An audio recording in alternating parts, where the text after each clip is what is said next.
One of the most common questions I get as a decluttering coach is, should I declutter this item? How do I decide what to keep and what to toss? And is there such a thing as a decluttering mistake? If you've ever asked those questions, this video is for you. All of these are great questions, and my clients are often shocked at my answer. There is no manual on what to keep and what to toss.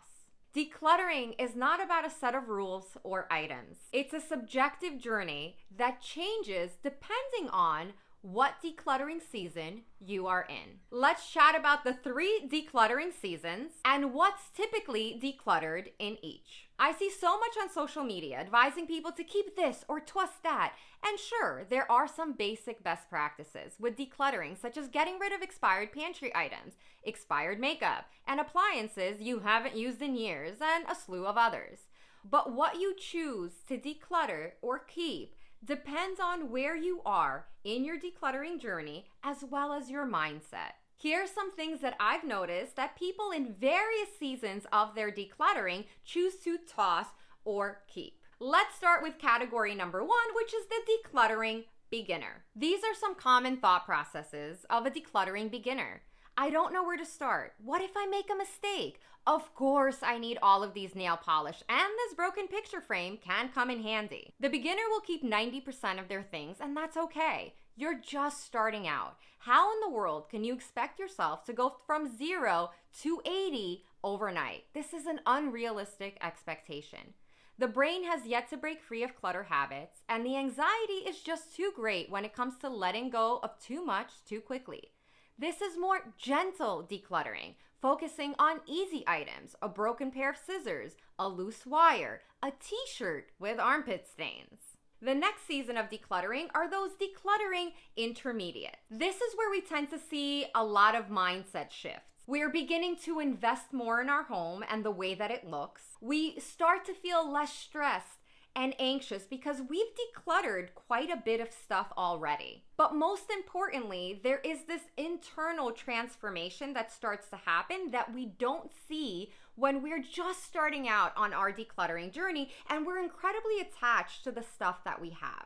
Decluttering becomes easier and faster. We toss clothing that we've kept for our fantasy self, and the just-in-case mindset starts to diminish. Hell no, I don't need that 5th pan. I only use 4. No, I don't need my high school yearbook or these magnets I've collected over the years.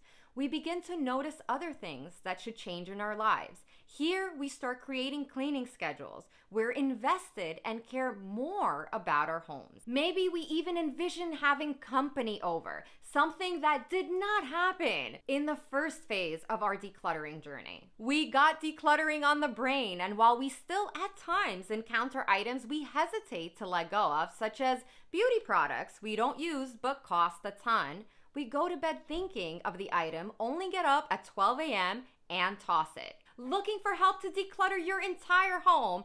I host a free live How to Declutter Your Home workshop monthly. It's on Zoom, and I teach you the art of creating a decluttering plan and doing so with less overwhelm, less stress, less anxiety, and it essentially becomes your blueprint to eliminate decision fatigue, keep you motivated, and finally, purge your entire home. I'll leave more information in the description. Let's move on to phase 3 of our decluttering journey, and that is when you become a decluttering advancee. I don't know if advancee is a word, but it sounds good, right? But you're in that advanced level of decluttering. So what does that look like? Here, someone might announce, I am a minimalist. and I choose to live with less. Here's typically where you start educating others about the power of eliminating clutter from their home. You will end up wanting to scream off the rooftops, You don't need all that stuff. Here's when we tend to decline someone giving us their extra pair of kitchen towels or that free shelf. Our minds become clutter-free, and we start to set boundaries, decluttering friendships even. We evolve with more confidence. We become more creative and higher spirited. We have more energy and spend more time out than in, knowing that our homes have been taken care of with ease and evening routines. We start to develop maintenance habits where we instantly spot and toss items and no longer shop compulsively.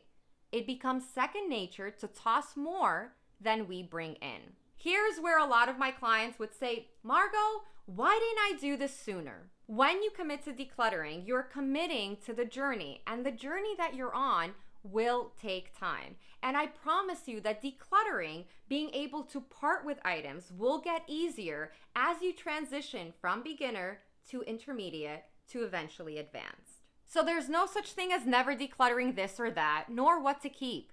Regardless of what stage of the decluttering journey you're in, keep what you want and toss the rest. Trust the process, and as long as you continue to declutter, you will inevitably get rid of more and more. Yes, even some of those sentimental items. I have yet to have a client that failed at decluttering and didn't do it perfectly. There's no such thing, by the way. And it's because once you commit to purging your home, all it requires is some accountability and support, and maybe even a little bit of the right guidance, and you will succeed. Committed to achieving a clutter-free home this year, learn how hiring me as a decluttering coach can help. Check out more information in the description. So don't be hard on yourself, trust the process, and declutter one spatula, one shelf, one room at a time. As always, good luck on your decluttering journey. Thank you so much for watching, and always remember to be good to yourself.